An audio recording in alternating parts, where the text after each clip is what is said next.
Congratulations, gentlemen, for being here at the Santa Barbara International Film Festival. Talk about why it's so important to premiere your film here at this festival. Well, we world premiered at Doc NYC in New York. So we're actually there's a sidebar called Cinesonic that doesn't have a premiere requirement. And so for us just to get that opportunity for them to allow the film, despite it not being a world premiere or U.S. premiere, was super huge. The film-making team, the subject, everything is New York-based, kind of hence the world premiere at Doc NYC. But to bring it to California and especially Santa Barbara is a huge opportunity for us to share it with a very highly cinematic crowd and audience, and hopefully get a chance to interact with other talented filmmakers and make connections. Absolutely. Tell us more about this documentary. What is it all about? Sure. So the title is The Grand Unified Theory of Howard Bloom, and it tells a story of a man who has lived many lives. At one point, he was the top publicist in the music industry, worked with Prince, Michael Jackson, Joan Jett, many others. Then came down with chronic fatigue syndrome, was bedridden for over 15 years in his Park Slope, Brooklyn apartment.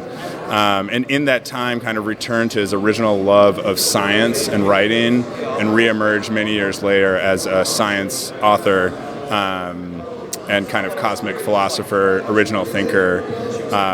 And that also kind of just reminds me, another reason why the significance of Santa Barbara is one person who appears in the film is Jeff Bridges, who is a big fan of Howard's work and offered some of his thoughts in the film on Howard. So obviously bringing it to Jeff's hometown of Santa Barbara is pretty awesome.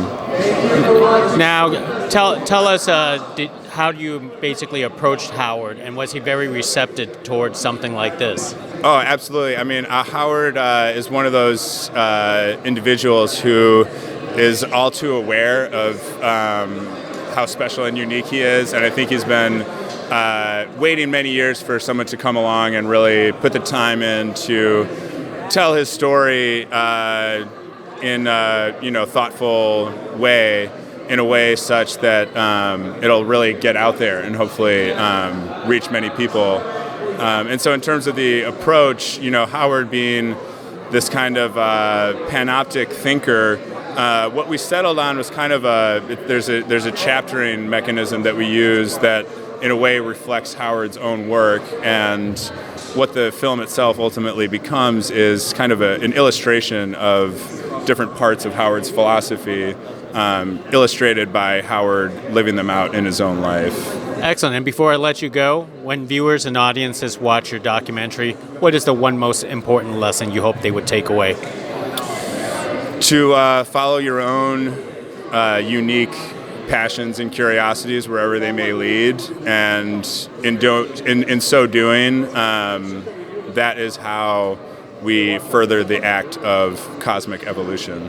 Excellent answer. Hey, thank you very much, gentlemen. Congratulations to all of you. Thank you very much. Hey, thank you. We're very proud of this film. Thank you. Good job. Can we speak to you guys?